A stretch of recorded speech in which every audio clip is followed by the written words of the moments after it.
With the events happening now around the world, it is important for us also to look at these things. Siyempre, like yung events na nangyayari sa Iran and US ngayon, merong mga technologies na nai-introduce and how they fight. Although itong mga exercises na to are not necessarily itong mga technologies na to are not necessarily included right now, but as a modern army, we have to look at this also. No? So maybe in the future, may incorporate natin to. But right now, yung current na capabilities natin, ang gusto nating i-test, yung interoperability ng mga mga combat arms and support arms natin, ano.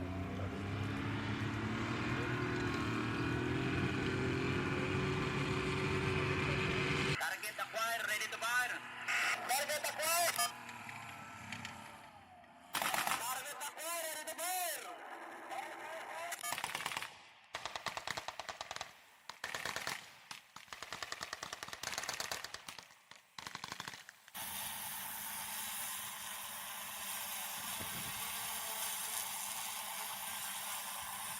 Well, yung scenario natin, just like a regular archipelagic country would do, no? Siyempre, napapalibutan tayo ng dagat.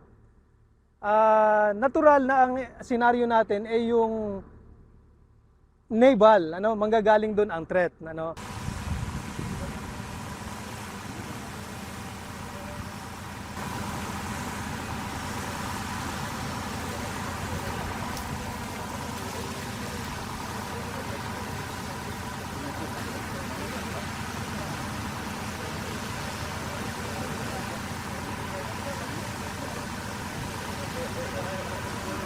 Ginamit natin yung artillery coming from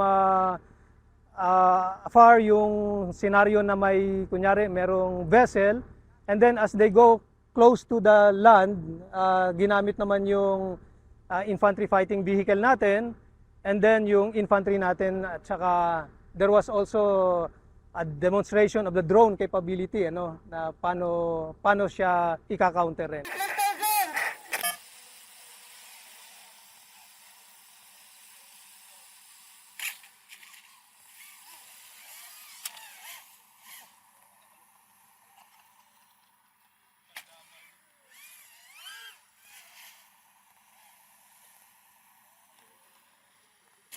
Why we are doing these exercises, to prepare our troops, our units, in the event na magkaroon ng kung anumang mga encroachment sa atin.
Jelajahi cara baru mendapatkan informasi. Download Metro TV Extend sekarang.